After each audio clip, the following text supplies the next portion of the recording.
Hey everyone, David here. 3 years ago, my life imploded. My wife left me for my business partner, and 6 months later, they tried to fire me from my own company. Today, she's divorced again, and he's facing federal charges.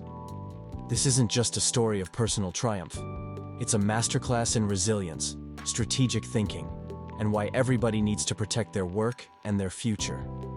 Get ready, because this is how I turned the worst betrayal of my life into the sweetest victory I've ever tasted.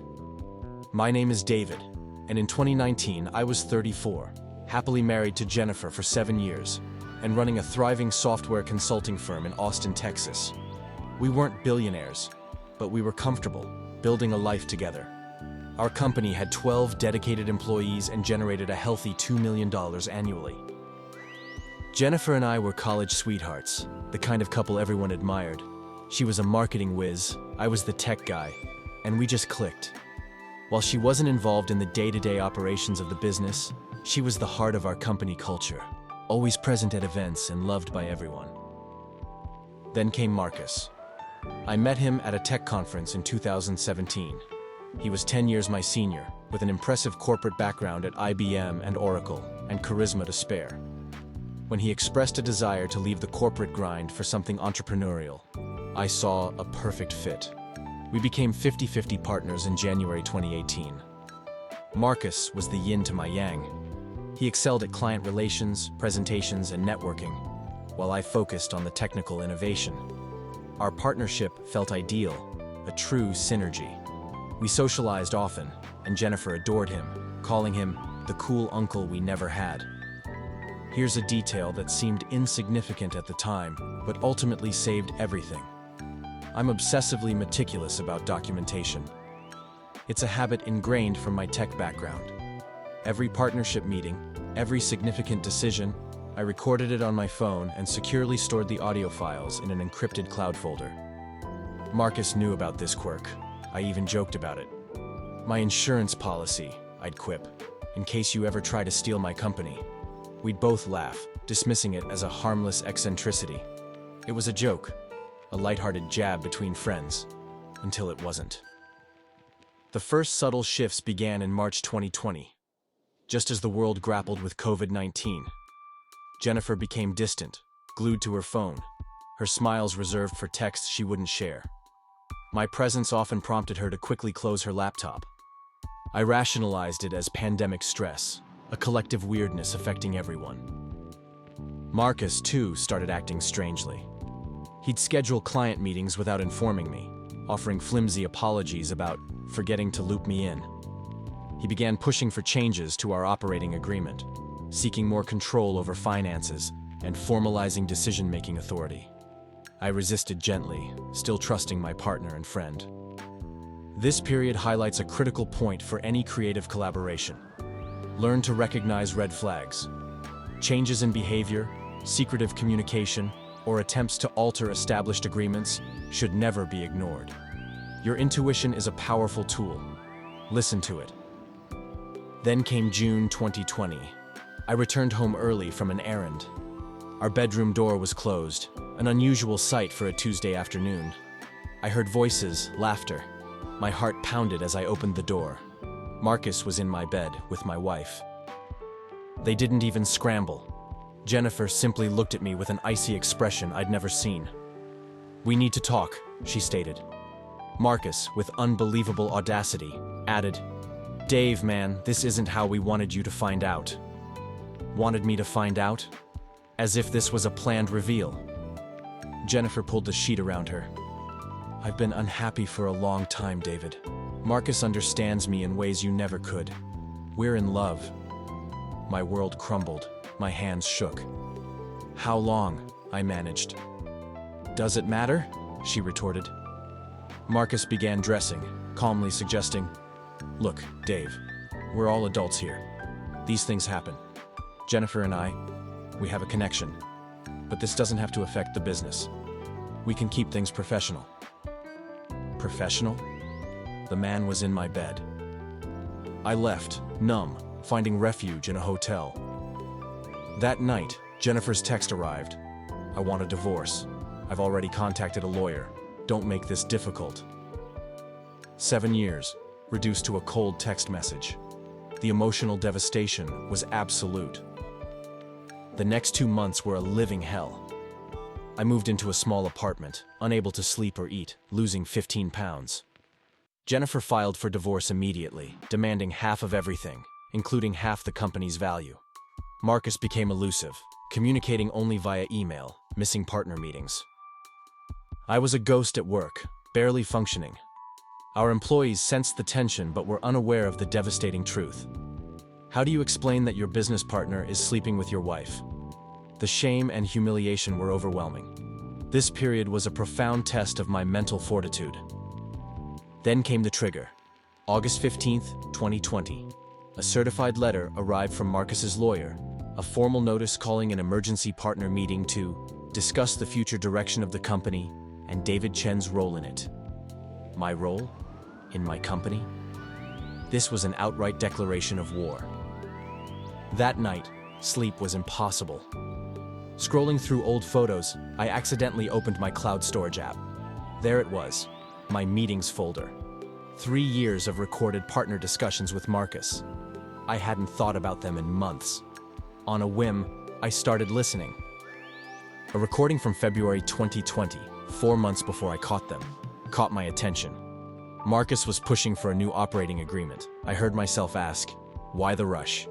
His response, which I'd dismissed at the time, just future-proofing, Dave. What if one of us wants out? What if personal circumstances change?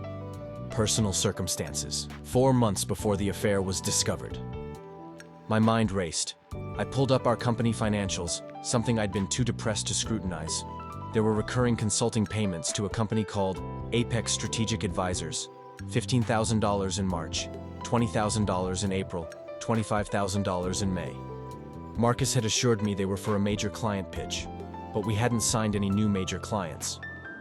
A quick Google search for Apex Strategic Advisors revealed the registered agent, Jennifer Chen. My wife had created an LLC in February 2020. Marcus had been funneling company money to her for months. The pieces clicked into place with horrifying clarity. I went back to the recordings with new ears. In a March meeting, Marcus casually mentioned, once we restructure the partnership agreement, we'll have more flexibility for strategic decisions. Then, in an April recording, Jennifer actually had a great idea about the business model. Jennifer, my wife, who wasn't involved in the business. That's when the truth hit me like a freight train. This wasn't an affair that complicated our business. This was a meticulously planned takeover, using an affair as a smokescreen. The betrayal was deeper, more calculated, and far more sinister than I could have imagined. I spent the next week meticulously sifting through everything. 37 recorded meetings, financial records spanning 2 years, email threads. What I uncovered was staggering. $127,000 in fraudulent consulting payments to Jennifer's shell company. Recorded conversations where Marcus discussed phasing David out and consolidating control. Evidence that Marcus had been secretly talking to our 3 biggest clients about transitioning the relationship if there were leadership changes.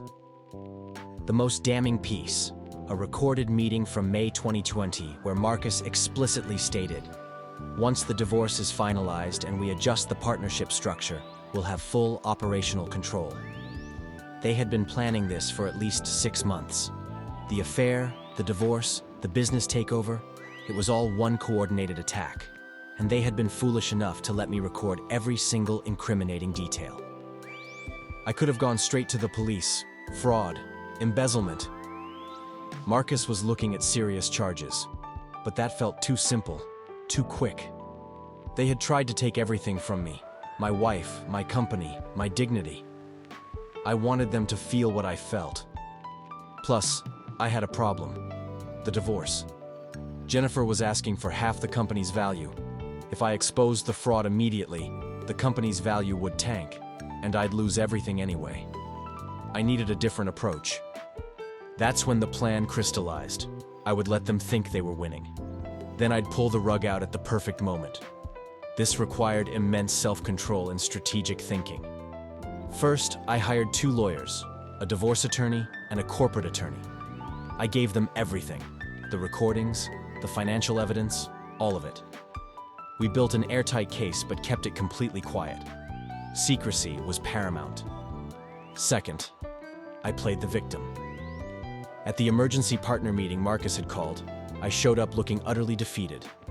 Marcus, brimming with false confidence, proposed a restructuring. He'd buy me out for $400,000, about 1/3 of what my stake was actually worth. I feigned needing time to think about it. He smiled, believing he had won. Third, I stalled the divorce. My attorney filed motion after motion, dragging things out. Jennifer was furious, but there was nothing she could do. Meanwhile, Marcus and Jennifer moved in together, flaunting their happy life on social media. It killed me. But I stayed silent, watching, waiting. Then came the moment I'd been waiting for. November 2020. Jennifer's lawyer pushed for a settlement conference. They wanted this over. At the conference, with both our lawyers present, Jennifer's attorney laid out their demands. $800,000 cash settlement, plus half the company's assessed value. I looked at Jennifer across the table. She had this smug, triumphant smile, like she'd already won. That's when my lawyer slid a folder across the table. Before we discuss settlement, he said calmly, we need to address the $127,000 in marital assets that Mrs. Chen fraudulently obtained from Mr. Chen's company through a shell corporation. Jennifer's face went white. The folder contained everything: bank statements, the LLC registration, Marcus's recorded voice discussing the payments. Her lawyer started flipping through pages, his expression darkening with each document. This is embezzlement, my lawyer continued, his voice firm. We're prepared to file criminal charges unless Mrs. Chen agrees to the following: 0 settlement, 0 claim to company assets, and full repayment of the $127,000 plus interest. Jennifer looked like she might throw up. Marcus said this was legal, she whispered, her voice barely audible.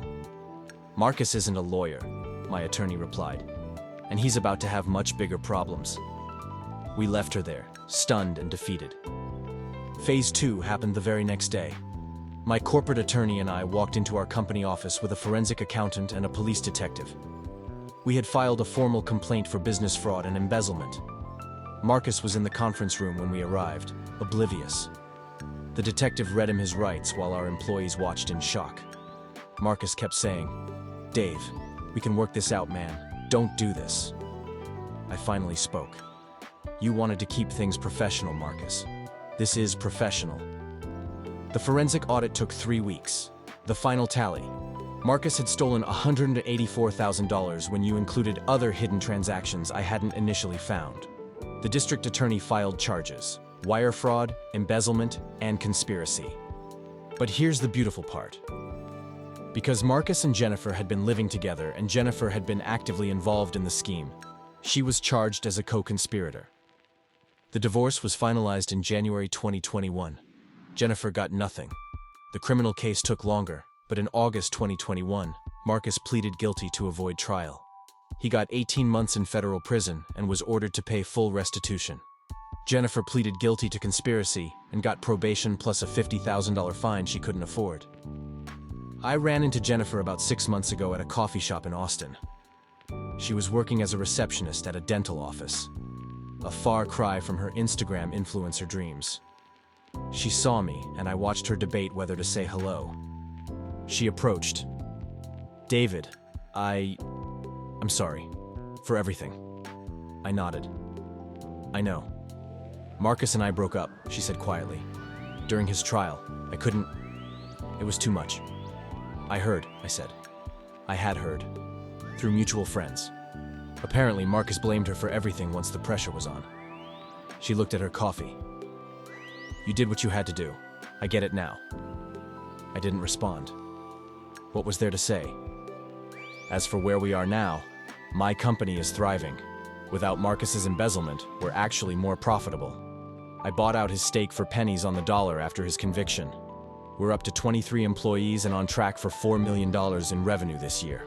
I'm dating someone new, a lawyer I met through all this, ironically. We're taking it slow, but I'm happy. Jennifer is still working at that dental office. Her Instagram account, which once had 15,000 followers documenting her perfect life, hasn't been updated in 2 years. She's living with her parents, trying to pay off her legal fees and the restitution she owes me. We have no contact. Marcus was released from federal prison 4 months ago. He's a convicted felon now, which makes working in corporate America basically impossible. Last I heard, he's doing IT support for a small nonprofit. He's prohibited from starting any business without disclosure of his conviction. His LinkedIn profile is gone. Here's the final irony that still makes me smile. Last month, I received a LinkedIn message from Marcus. He'd created a new profile under a slightly different name. The message said, "Hey Dave, I know this is awkward, but I'm trying to get back on my feet. Do you know anyone hiring for tech consulting? I could really use a reference." A reference. The man who tried to steal my company wanted me to help him get a job.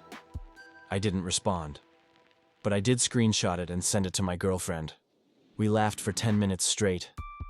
Marcus and Jennifer thought they were so smart. They thought I was too trusting, too soft, too naive to fight back. They were right about one thing. I was trusting. But they forgot something important. I'm also really, really good at keeping records.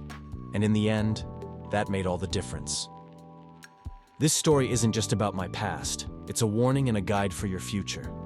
Don't let your passion for creation make you vulnerable. Take action today. If you enjoyed this tale of digital karma, subscribe for more stories where the villain gets exactly what's coming, one receipt at a time. Drop a comment telling me which betrayal you want to hear next.